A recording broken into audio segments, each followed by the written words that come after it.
1 minute যাচ্ছেন কোথায়? থামেন। দাঁড়ান তো কী নিয়ে আসছি আপনাদের সাথে কী রেসিপি শেয়ার করব দেখেন, দেখলে বুঝতে পারবেন আজকে কী রেসিপি শেয়ার করব। প্রথমেই আমি 1 কাপ পরিমাণ লিকুইড দুধ দিলাম।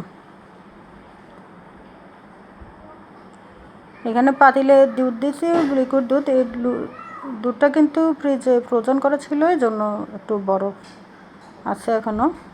তো এখানে আমি চিনি আর পাউডার মিল্ক দিয়ে দিলাম। দেখেন কীভাবে কী করতেছি, আমার রেসিপির সাথে থাকেন, আপনাদের সাথে শেয়ার করতেছি আমি কী কী করতেছি। পুরো রেসিপি দেখলে বুঝতে পারবেন আমি আজকে কী করব আপনাদের সাথে।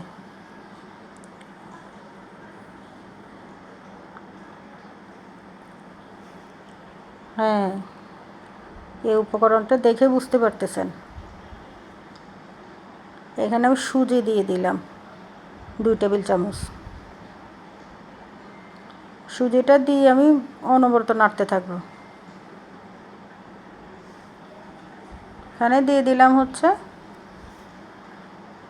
এলাচ গুঁড়ো, ভালো একটা সেন্টের জন্য এলাচ গুঁড়োটা দিয়ে দিলাম। দেখেন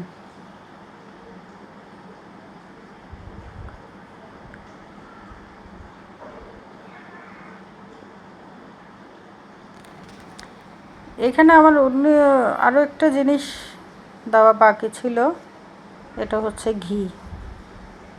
এখানে আপনারা চাইলে ঘিটা দিতে পারেন, আমার বাসায় ছিল না এই জন্য দিতে পারেন। ঘি না দিলেও ফ্লেভারটা অনেক ভালো আসছে, খেতেও অনেক ভালো লাগছে। তো এখানে আরেকটা পাতিলে আমি 1/2 লিটার লিকুইড দুধ দিলাম,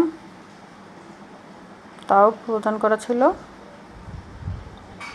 দুধটা প্রায় নর্মাল হয়ে এসছে, তারপর দিয়ে দিলাম চিনি। আচ্ছা, চিনিটা আপনারা আপনাদের স্বাদ মতো দিতে পারেন। তারপর দিয়ে দিলাম আবার 2 টেবিল চামচ পাউডার মিল্ক।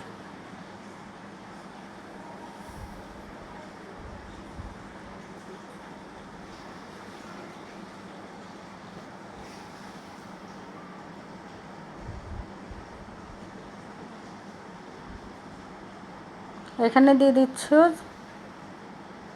কর্নফ্লাওয়ার 1 চা চামচ। এটা সামান্য একটু করার জন্য, মালাই করার জন্য।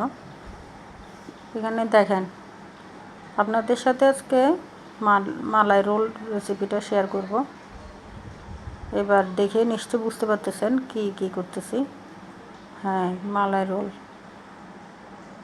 তো আপনারা আমার কেন জানি আমার পেজে ভালো ভিউ হয় না, জানি না কেন আপনারা দেখেন না। আমি কি খুব খারাপ রান্না করি? আচ্ছা, যদি খুব ভালো রান্না করতে না পারি ভুলটা ধরিয়ে দিবেন, তারপর দেখবেন। এখানে আমি সুজি দিয়ে দিচ্ছি, দেখেন ভিতরে পুরটা দিয়ে দিলাম।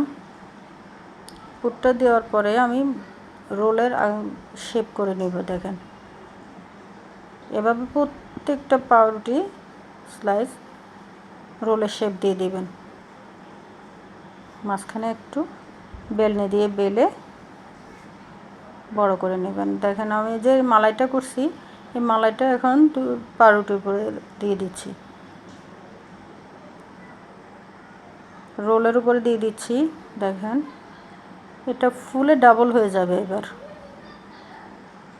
তবে খেতে এত মজা হয়েছে, এত মজার। আপনারা একবার বাসায় বানিয়ে খাবেন আমার রেসিপিটা ফলো করে, তারপর আমাকে কমেন্ট বক্সে জানাবেন।